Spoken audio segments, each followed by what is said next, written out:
समाजवादी पार्टी जिंदाबाद जिंदाबाद, अखिलेश भैया जिंदाबाद जिंदाबाद जिंदाबाद। जी हाँ दोस्तों, आदर्श नगर पंचायत सैदपुर के सभी क्षेत्रवासियों नगर वासियों से निवेदन है कि भैया को विजयी बनाएं। शशि सोनकर जिंदाबाद जिंदाबाद जिंदाबाद, सरिता सोनकर जिंदाबाद जिंदाबाद जिंदाबाद। शशि सोनकर जी का बहुत सम्मान है। शशि सोनकर जी का बहुत सम्मान है। करते समाज सेवा यही पहचान है। पत्नी सरिता सोनकर जी सैदपुर की शान है, सैदपुर की शान है। शशि सोनकर जी का बहुत सम्मान है। शशि सोनकर जी का बहुत सम्मान है। समाजवादी पार्टी जिंदाबाद जिंदाबाद, पिंपल भागी जिंदाबाद जिंदाबाद जिंदाबाद।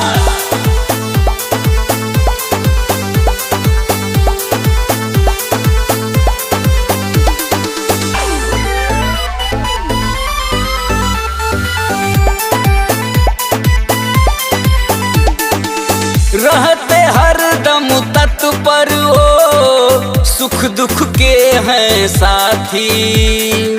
मिलेगा कोई नहीं भी ऐसा, कहते हैं नगरवासी, कहते हैं नगरवासी। रहते हर दम तत्पर हो, सुख दुख के हैं साथी। मिलेगा कोई नहीं भी ऐसा, कहते हैं नगरवासी, कहते हैं नगरवासी। बड़े बुजुर्ग और युवाओं की शान है। शशि सोनकर जी का बहुत सम्मान है। शशि सोनकर जिंदाबाद जिंदाबाद जिंदाबाद, सरिता सोनकर जिंदाबाद जिंदाबाद जिंदाबाद।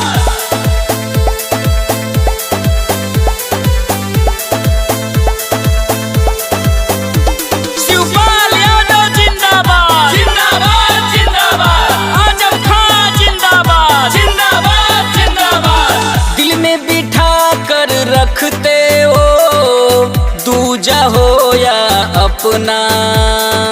समाज सेवा करते रहेंगे, पूरा करेंगे सपना, पूरा करेंगे सपना। दिल में बिठा कर रखते हो, दूजा हो या अपना।